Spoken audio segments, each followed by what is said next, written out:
তবে কি শেষ প্রস্তুতি নিয়েই ফেলল যুক্তরাষ্ট্র? এবার কি তাহলে ইরানে হামলা হচ্ছেই? কারণ ইতিমধ্যে ইরানের বিরুদ্ধে সরাসরি সামরিক শক্তি মাঠে নামাতে শুরু করেছে মার্কিন প্রেসিডেন্ট ডোনাল্ড ট্রাম্প।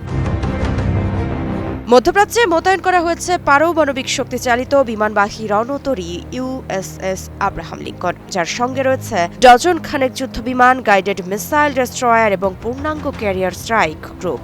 একই সময়ে অঞ্চলে পাঠানো হচ্ছে F-15E স্ট্রাইক ঈগল যুদ্ধবিমান, যুক্ত হয়েছে ব্রিটিশ টাইফুন জেট, আর ঘোষণা এসেছে সেই ভয়ঙ্কর শুরুর। সংবাদ মাধ্যম দ্য গার্ডিয়ানের বরাতে জানা যায়, মধ্যপ্রাচ্যে চলমান উত্তেজনার মধ্যে বহুদিন ব্যাপী বিমান ও নৌসামরিক মহড়ার ঘোষণা দিয়েছে যুক্তরাষ্ট্র।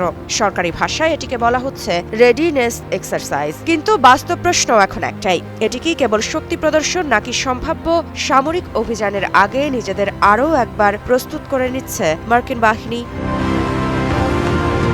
২৭ জানুয়ারি মার্কিন সেন্ট্রাল কমান্ডো জানায়, এই মহড়ার লক্ষ্য যুদ্ধ বিমান দ্রুত মোতায়েন, আকাশে শক্তি ছড়িয়ে দেওয়া এবং আঞ্চলিক মিত্রদের সঙ্গে সমন্বিত প্রতিরক্ষা সক্ষমতা বাড়ানো। তবে সামরিক বিশ্লেষকদের মতে, ঘোষিত উদ্দেশ্যের আড়ালে এটি অঞ্চল জুড়ে যুক্তরাষ্ট্রের যুদ্ধ প্রস্তুতির সক্ষমতা যাচাইয়ের একটি বাস্তবমুখী পরীক্ষা।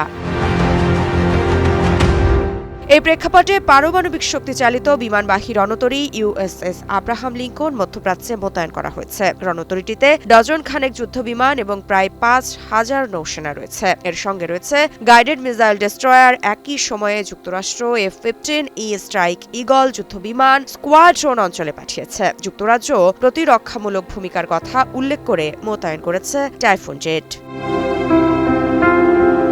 মার্কিন সেন্ট্রাল কমান্ডো আরও জানিয়েছে, এই মহড়ায় আঞ্চলিক দেশগুলোও অংশগ্রহণ থাকবে। বাহরাইনের সঙ্গে যৌথভাবে ড্রোন প্রতিরোধ সক্ষমতা অনুশীলনের পরিকল্পনা রয়েছে। সামরিক কৌশলগত ভাষায় এই ধরনের মহড়া শুধু শক্তি প্রদর্শন নয়, বরং যুদ্ধকালীন লজিস্টিক সমন্বয় ও প্রতিক্রিয়ার সময় যাচাইয়ের একটি গুরুত্বপূর্ণ ধাপ।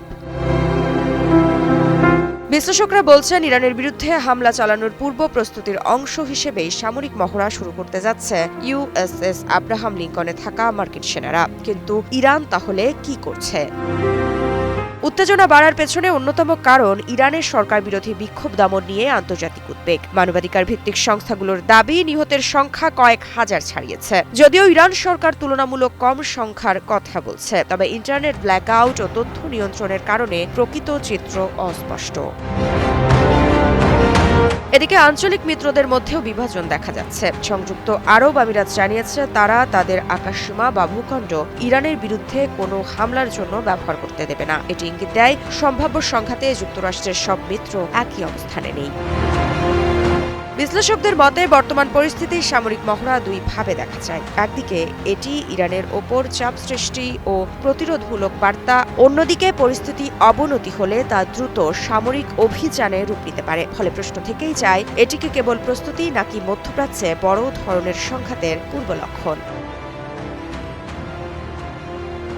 মৃত্তিকা সিনহা বিশ্বাস, নিউজ 24।